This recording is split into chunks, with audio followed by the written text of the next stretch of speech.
17औं शताब्दीमा दादुराको महामारी फैलिएको थियो। रानीलाई पनि त्यो रोग लागेको थियो। राजाले शीतला देवीको मन्दिर बनाएका थिए। रानीलाई त्यो रोग त निको भयो, तर उनको सुन्दरतामा कमी आइसकेपछि उनले आत्महत्या गरिन्।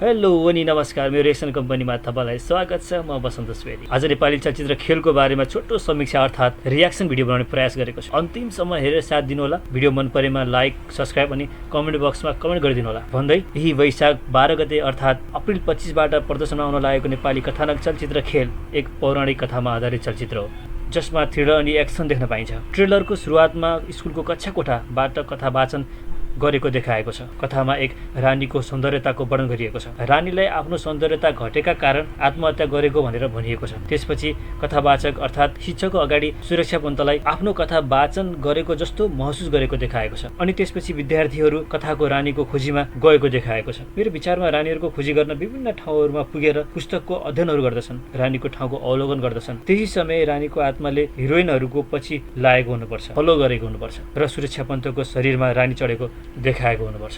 रानीलाई मनपर्ने खेलहरू फिल्ममा हिरोइनहरू जति जति खेल्दछन्, पालै पालो हिरोइनहरूमा रानीको आत्मा चढेको ट्रेलरमा देखाएको छ। तसर्थ पनि यो फिल्मको नाम खेल राखिएको हुनुपर्छ। ट्रेलर हेर्दा फिल्म साँच्चीकै अति नै राम्रो छ भन्ने लाग्दछ, किनकि ट्रेलरमा कथालाई यस्तो तरिकाले प्रस्तुत गरेको छ जसले दर्शकलाई ट्रेलर हेरिसकेपछि सोचेर कपाल गर्न बाध्य बनाएको छ। फिल्म भित्रका सानो सानो क्लिपहरू जोडेर बनाएको हुनाले अति नै आकर्षक ट्रेलर बनेको छ। यो फिल्मलाई पनि हलसम्मै पुगेर हेरिदिनु होला, माया गरिदिनु होला भन्दै फेरि अर्को भिडियोमा भेट्ने बाचाका साथ बिदा हुन चाहन्छु। हस्त नमस्कार, शुभ दिन।